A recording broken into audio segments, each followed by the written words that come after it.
KBC में करोड़पति पति। सूरज के जीवन का एक ही फंडा था कि मेहनत तो गधा भी करता है, घर बैठे जो कमाए समझदार वही होता है। इसीलिए उसने कभी नौकरी ही नहीं ढूंढी।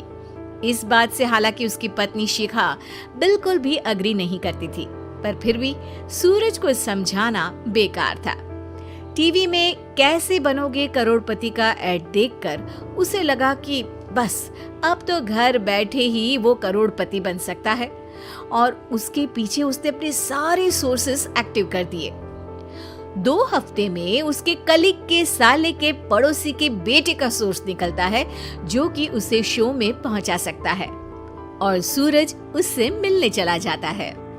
अच्छा, तो हमें मुकेश जी बता रहे थे कि आप हमें शो में पहुंचा सकते हैं। हाँ, उसमें कोई तकलीफ नहीं है। मैं कल अगर कोशिश करूँ तो इसी महीने में आपका नंबर आ जाएगा। अरे ये तो बहुत बढ़िया हो गया। अच्छा, वो सिलेबस और क्वेश्चन पेपर का कोई जुगाड़ है क्या? उसका तो कोई जुगाड़ नहीं है। तो वो वाकई में कुछ भी पूछ सकते हैं? हाँ, वो तो बच्चन जी पर है, जो पढ़ते हैं वो पूछ लेते हैं। पहली कोशिश फेल होने पर अब सूरज के सामने एक बहुत बड़ा सवाल था कि आखिर जवाब कहाँ से लाए। तब शिखा ने एक सजेशन दिया, क्यों ना सूरज अपने चचेरे भाई सुमित से मदद मांगे, जो कि यूपीएससी की तैयारी कर रहा था। हालांकि इतनी मेहनत करना सूरज को समझ में नहीं आता था, पर कोई और रास्ता ना मिलने पर वो आखिर सुमित से बात करता है। अरे सुमित, हमारा कैसे बनोगे करोड़पति के लिए सिलेक्शन होने वाला है, तुम हमें थोड़े चिट बनाने में मदद करोगे क्या? अरे भैया, चिट बनाए तो सालों हो गए, उसमें हमारा एक्सपर्टीज नहीं है, बल्कि आप बोलो तो हम आपकी पढ़ने में जरूर मदद कर सकते हैं। हट, कैसी अनाप शराब बातें कर रहा है तू। सूरज ने सुमित को मना तो कर दिया था, पर तैयारी करने के सिवाय कोई चारा उसे दिख भी नहीं रहा था, खासकर जब 12 के पेपर लीक करने के एक्सपर्ट शुक्ला जो भी हाथ जोड़ लेते हैं। आखिर सूरज को सुमित के पास जाना ही पड़ा, और उसने सुमित और शिखा से वादा किया कि वो बहुत मेहनत करेगा। 1 महीने की तैयारी के बाद फाइनल हुआ कि शो से 1 हफ्ते पहले एक ट्रायल खेला जाएगा, जहां पर सारे रिश्तेदार ऑडियंस की जगह पर होंगे और शिखा सवाल पूछेगी। दूर दराज से भी रिश्तेदार आकर हाजिर हो गए देखने कि आखिर कैसे बनेगा सुमित करोड़पति। सब कुछ सेट था, और इतने में सूरज आकर अपना स्पीच देता है। ये 1 महीना मेरे लिए आसान नहीं था, पर अपने भाई सुमित और अपनी पत्नी शिखा की मदद से मैं इतनी दूर पहुंच पाया हूँ।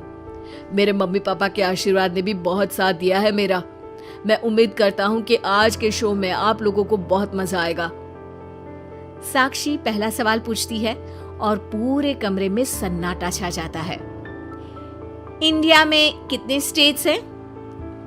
3, सॉलिड, लिक्विड और गैस। अरे रुकिए, तो ऑप्शंस तो देने दीजिए। इतने में 5वीं कक्षा का चिंटू बोल उठता है। अरे क्या मामा, आप तो पहले सवाल पर ही आउट हो गए। अरे बेटा, पहला सवाल तो ट्रायल होता है ना। अरे तुम अब देखना।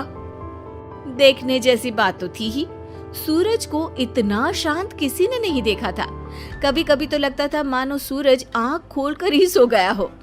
मामा जल्दी करो प्लीज, कल सुबह पनवेल भी तो निकलना है। अरे हट, कंसंट्रेट करने दे मुझे।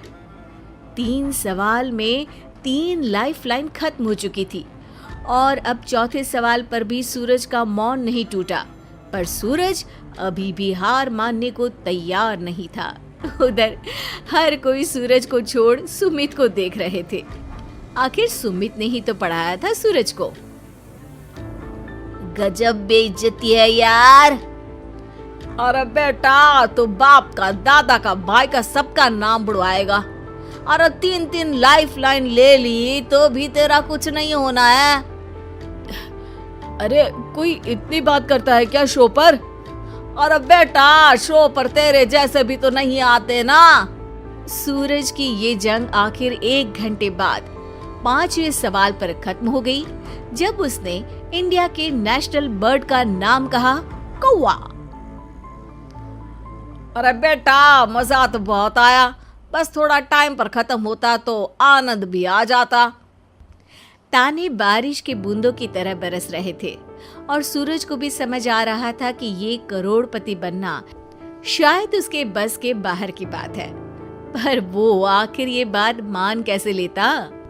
वो सख्त लौंडा जो ठहरा, उसने सोचा कि बेइज्जती तो हो ही चुकी है, पर अगर मैं हार नहीं मानूं तो शायद कुछ हो सकता है। शिखा, तुम देखना, असली शो में आग लगा दूंगा, आग, करोड़पति बनूंगा मैं। हाँ, सब्जियां खत्म हो गई है घर पे, ले आओ। पहले पति बन जाओ, फिर करोड़पति बनना। अरे गजब बेइज्जती है यार। बेटा, अभी तो घर पर ही हुई है, 1 हफ्ते में तो तुम देश के सामने करवा कर आओगे। वैसे जब टीवी पर जाओ ना तो बस अपने मम्मी का ही नाम लेना, ठीक है? कोई पूछे तो बोलना कि पापा नहीं है मेरे। अरे पढ़ाई की, पेपर निकलवाए, इतने सारे लोगों को खाना खिलवाया, क्या फर्क पड़ा? इसीलिए मैं कहता हूँ कि मेहनत तो गधा भी करता है, घर बैठे जो कमाए वही सिकंदर। लेकिन मामा, गधे भी जानते हैं कि हमारा राष्ट्रीय पक्षी मोर है।